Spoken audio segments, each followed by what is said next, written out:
So I'm super impressed with what Thorne is doing and the way that they're kind of creating shopping experiences out of the actual ambassadors that they partner with. And they have this really awesome search page where you can kind of search professionals that recommend their products, from athletes to organizations to lifestyle personalities. And what's really awesome about these is if you kind of click into these, um, not only do you just get to generally shop their collection, but you also just get to kind of get that content forward experience, for maybe names that you're familiar with, but you don't quite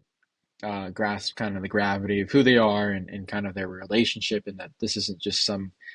um, soft mention of them. They actually are like a dedicated user of their products. I love this one of Drew Holiday, and you kind of have that breakdown of like emphasizing who he is for those who are not in the know, but then also just getting into his top products, what he's reading, really just to give again that experience of shopping and not just like the transaction of shopping. And they've done a really good job at keeping this consistent across their different personalities. Here, the Aaron Andrews as well,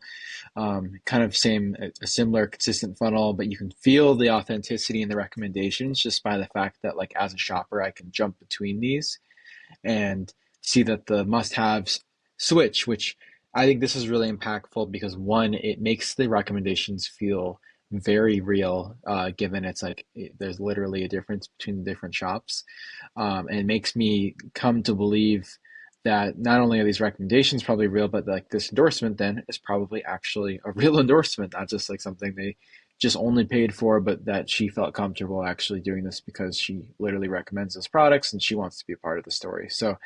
I think they're doing a fantastic job. I think candidly, everybody should be looking at this as the model for how to really posture the top 20, 30 influencers your brand might work with. I think a next step for Thorne that would be very interesting for them to pursue is how they could substantiate this beyond surely just the 8 that they have per category, because I'm sure they're well beyond this and deployed well beyond this, and it's just a more of a bandwidth issue. And that's where something like Creator Commerce could really plug in here so that they can make this an actual search experience, filter experience, bring in hundreds, if not thousands of different ambassadors that they're working with across these categories, and then even offer differing, of course, that's a bad example here, but even offering literal differing experiences if you were to kind of jump into this and go check this out, that these pages could even look completely different depending on if it's an organization versus an individual, and you might want to have different UI for those scenarios. But nonetheless, really world-class job by the Thorne team.